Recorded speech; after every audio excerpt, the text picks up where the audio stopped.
So if you have been on a spiritual path and you have had this awakening, transformational experience, you want to turn that into an entrepreneurial journey in the digital space. And many people sort of ask this question of how do I align with my soul purpose? So if that is you, you can find some answers in this video. And let me just start off by saying that soul's purpose is not actually something that you need to find in the outside. And then to tell you the truth, the purpose of the soul is the same for all of us. And the purpose of the soul is to utilizing this physical experience to remember and unfold the essence of who we truly are, which is we're a spiritual being. We're not the mind, we're not the body. We have the mind, we have the body. And in this expression of us and in this experience in the physical realm, to remember that. And then whatever the vehicle that you are going to be using to interact and connect and touch others, to let others remember who they are as well. That is the purpose of every single soul that we came here to demonstrate. Yeah. And when people say, aligning with the soul's purpose, it's interesting because, as I said, it's not something that you need to find. But when people say that, to me, I think many people are looking for the vehicle. What are the things that they can actually do to be able to demonstrate that in the physical world? And also, something that people might not be aware of, but until they become aware of, is that what is the lifestyle that the soul is here to experience is a part of it. Because you can be doing something that you are so passionate about, but you don't want to be exhausted working, 40, 50, 60 hours per week, and to not to have a space in your life, and you're not gonna feel purposeful doing your soul's purpose work that way, right? So I think one of the things that we work with our clients in the Soulpreneur identity framework is that, you want to find something that ignites from within you, something that you feel you're called to do. But also, let's talk about what is the lifestyle that you want to be living, because everything that we impress internally is going to express in the outside. So it's important to have that crystal clear vision of how you want to be helping and impacting the world. At the same time, how would you be living in that context, right? So the nature and the quality of the soul is ease, freedom, love. Anything that prevents you from experiencing that is not the way that the soul is designed to live. And I don't want to offend anybody and everybody by saying this, but the model of being an employee and working for somebody else and somebody else setting your income ceiling is not conducive to the unfoldment of the soul. That is an outdated model that the human mind created, and people got caged in through the school system and the whole model of how people get paid.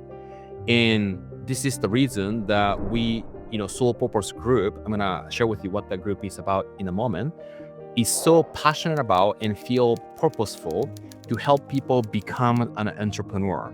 The soul is designed to be an entrepreneur, right? And part of the entrepreneur journey is to explore who they are, to explore the concept of you, and also to tap into and tune into this abundant universe, because the financial flow follows your consciousness. And then when you create an assumption of working for some sort of container that somebody else will set your income ceiling, you will begin operating in that mindset, and you will begin operating on that security mindset, and you can never feel free, live a life of freedom if you're chasing after security, right? So that's part of the soul purpose. So you want to, and then at the beginning, when you prepare to get there, you can have that environment, right? So you don't get into the survival mode.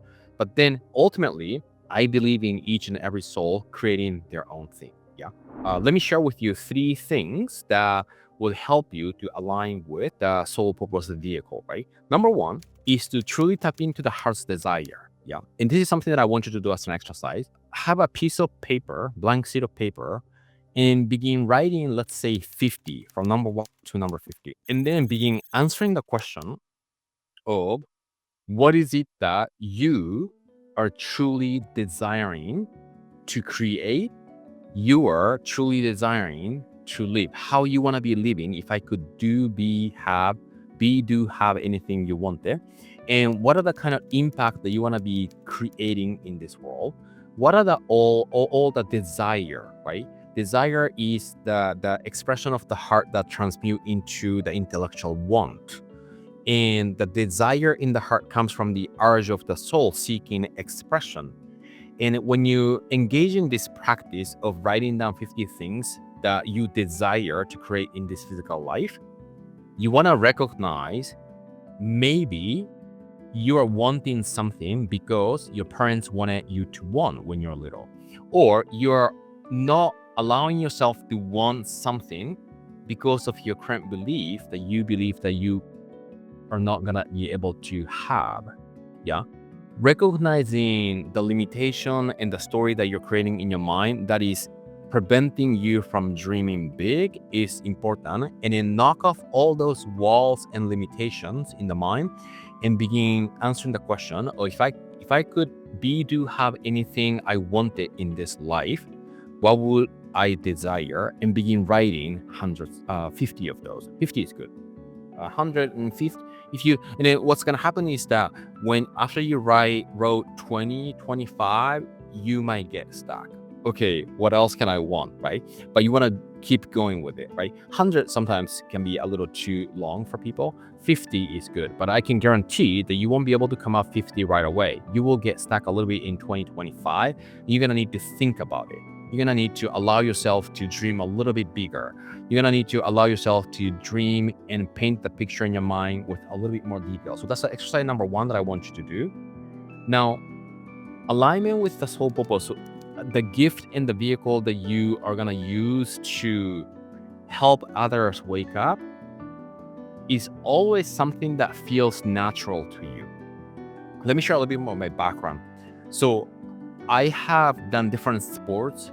I enjoy. None of the sports resonate with me. And when I discovered dance, I felt something different. And I felt like, oh, this is gonna be a vehicle for me to really step into the power. I felt like I could use dance to feel more confident. I could feel dance to explore myself a little bit. I could feel dance to peel off things that was preventing me from expressing myself, right? And from there, I shifted to movement. I shifted to the mind work, the spiritual work. That change happened very naturally, right? So what would you do for free all day long without feeling like a work, right? That's something that you feel natural, and you want to identify that, right? And when you identify that, don't worry about if you can monetize that or not, because that's something that you want to think about later in additionally, right? That's number 2, right? So number 1 is to lay out, come up with all the heart's desire. Number 2 is to explore what feels natural for you. And number 3 is to actually begin examining your history, your life that you have lived, because everybody has gone through some sort of emotional, physical pain in their life that led them to begin executing something to change that. The path that we have taken is usually the answer of what we came here to do, because otherwise you wouldn't have been experiencing that, right? So I have had so many injuries in the past where I ended up helping people with injuries and pain. I have had many, psycho-spiritual crises per se, where I didn't feel like I belonged to this world because I was focusing on the invisible, and, connecting the dots and integrating that was my path. And now I help people do that, the life that I have lived. And now I'm on the other side because I have experienced it, right? So life is actually constantly guiding you to create that vehicle and to identify that vehicle of what your soul purpose alignment is. So you don't need to think too much, but to check and review your life that you have lived. Yeah. And there's gonna be things that serve you. There's gonna be things that you struggle and experience pain. And we want to practice embracing those, right? Not accepting, not denying, but embracing is to utilize that experience to transfer that and convert that into your strength and the power, so you can give that to the world, right? So number 1 is to tap into your heart desire. Number 2 is to explore something that's natural to you that you can do all day long for free. Number 3 is to embrace your path and identify what are the things that you overcame that now you can share that to the world to help others. Those are the tools that I usually give to people to really tap into the alignment with the soul purpose. So let me know if you have any questions. And if you're a soul-led entrepreneurs who are really feeling called to awaken the world and wants to build your business from a spiritual standpoint, we have a free school group, Soul Purpose School Group, that we offer different educational awareness materials to step into the divine self, the grounded version of you, to fulfill your greatest vision that you came here to create. So click the link below to join, and I'll see you in the inside of the group.